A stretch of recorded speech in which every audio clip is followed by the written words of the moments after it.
तो ये है जो नया लेके आया हम टोटल लाइन का कॉन्टेक्टर। कंप्रेसर बिल्कुल सही है, कुछ नहीं करना होता है इसमें। आपने कमांड वायर एक साइड और एक साइड आपने देनी है न्यूट्रल। अब कंप्रेसर भी चल गया है और फैन मोटर एक साथ चल गई है और बढ़िया कूलिंग आ रही है। ये कौन सा है? सन टॉप। ये सन टॉप, ये सस्ता जुगाड़ है।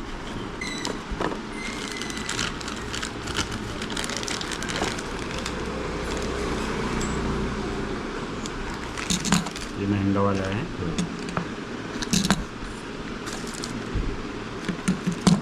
हाँ, ये चीप भी लग रहा है। तो ये है जो नया लेके आया हम टोटल लाइन का कॉन्टेक्टर। और ये जो भैया लेके आए थे इसकी बिल्ड क्वालिटी भी देखिए आप। इसकी कॉइल में ये लगा हुआ है और इसमें 2 टर्मिनल है और इसमें सिंगल है।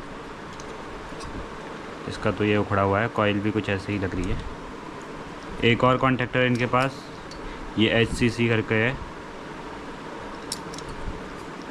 ये शायद इनका सबसे पुराना कॉन्टेक्टर है जो इसी के साथ लगा हुआ था। और एक और कॉन्टेक्टर है इनके पास, ये कॉन्टेक्टर हिल्स का है और इसकी भी कॉइल कुछ इस तरीके की है। और इसमें भी सिंगल पोली है, बट इसमें वायर को कसना पड़ेगा हमें। और इनमें पिन वाला सिस्टम भी है। इसकी पिन हम वैसे निकाल भी सकते हैं, इसकी निकाल के इसमें भी लगा सकते हैं। टोटल लाइन वाले की क्वालिटी कैसी है तो हम नहीं जानते हैं, लेकिन फ़िलहाल हम लगा देते हैं। हमें थोड़ा बिल्ड क्वालिटी ठीक लग रही है इससे। हाँ वो तो है, ऊपर ही करना पड़ेगा। अभी क्या है कि आउटडोर में एक भी स्क्रू नहीं लगाए हैं, जितने होंगे भी वो भी खो गए हैं। यहाँ 50 बार तो ये आउटडोर ही खुल गई है। इस तरफ के तो लॉक, 1 मिनट, पहले इसे खोलना ही बहुत दिक्कत में है। ये पकड़ लो भैया आप। अभी इसकी पावर सप्लाई तो ऑफ़ है, उसके कनेक्शन बता देता हूँ।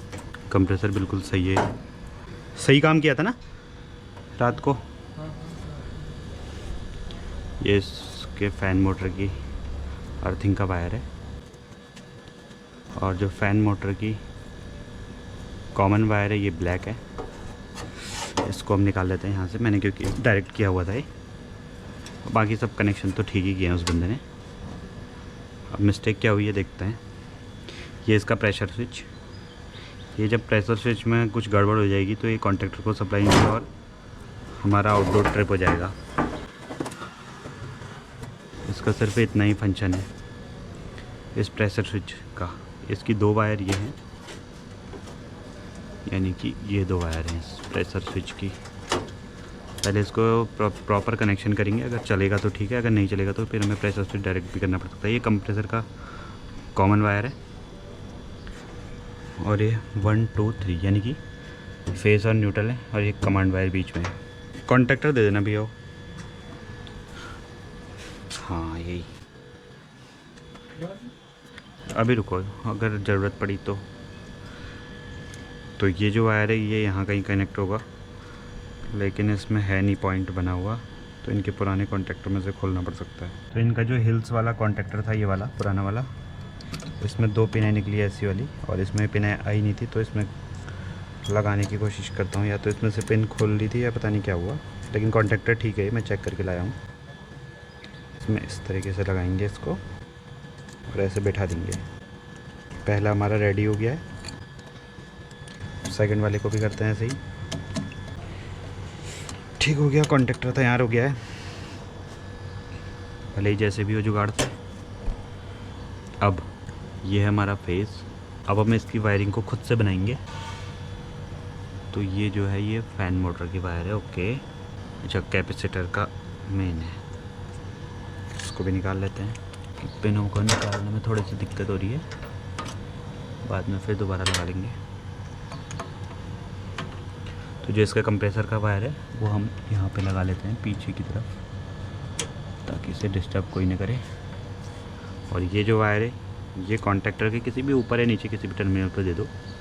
ये मेन वाले टर्मिनल है, ये हो चुका है फिक्स। कॉन्टेक्टर में फेस आ चुका है। ये कंप्रेसर को ऑन करने वाला है वायर। जब कॉन्टेक्टर में सप्लाई आएगी तो अब कंप्रेसर हमारा ऑन हो जाएगा।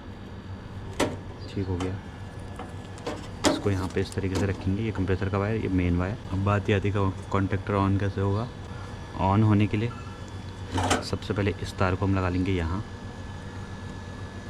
इसे फेस मानो या न्यूट्रल जो भी है, एक वायर आ चुकी है।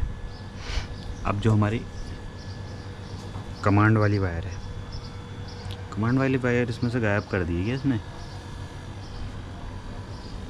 मुझे लगता है कि कमांड वाली वायर ही गायब कर दी है इसमें से। अब जो प्रेशर स्विच का वायर है, इस वायर को, क्योंकि ये इसमें मान लीजिए फेस आ गया तो यहाँ से इसमें आएगा न्यूट्रल। यहाँ से मान लेते हैं ये प्रेशर स्विच सीरीज़ में जुड़ेगा। ये प्रेशर स्विच को सप्लाई गई और ये वापस आ गई, और ये वापस आई हुई सप्लाई जुड़ जाएगी हमारी इस टर्मिनल पे, मान लीजिए। ठीक हो गया। लेकिन जो ये वाली वायर है, ये हमें लगता है कि ये कमांड में जुड़ेगी, क्योंकि यहाँ से कॉन्टैक्टर सीधे ऑन हो जाएगा इस कंडीशन में।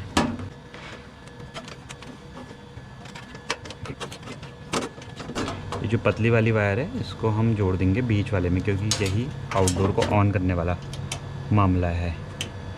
इससे आउटडोर ऑन होगी, और ये जो कंप्रेसर का वायर है, ये अपनी जगह पे वापस लगा रहेगा कैपेसिटर वाला। ठीक हो गया। अब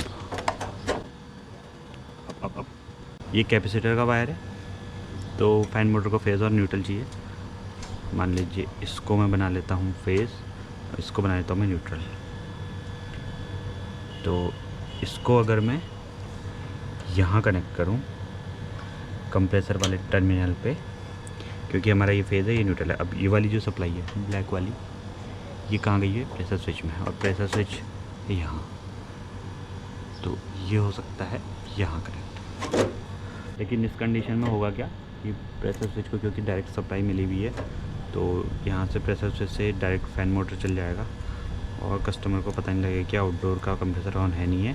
तो इसको ले देते हैं कमांड वायर की तरफ। फ़ैन मोटर को हम दे देते हैं कमांड वायर में। जैसे ही कमांड आएगी और वैसे ही फ़ैन मोटर भी ऑन हो जाएगी। अब मैं बोलता हूँ भैया ऐसे कि आप एसी को ऑन कीजिए, तब तक मैं इस कॉन्टैक्टर में एक स्क्रू को लगा लेता हूँ, क्योंकि स्क्रू तो इसके बच्चे को चाहिए कुछ ही। कितनी बार खोल दिया ये आउटडोर भैया? कितनी बार खोल दिया ये? आप एक काम करो ना, आप इसको ऑन करके आओ। ऑन करने से पहले मुझसे पूछना है। तो इस तरीके से इसके कनेक्शन हमने कर लिए हैं फ़िलहाल। देखते हैं इसमें क्या होता है। तो अभी इसकी पूरी वायरों की बिल्कुल इन्होंने खजर बजर कर दी थी, तो काफ़ी टाइम मुझे भी समझने में लगा।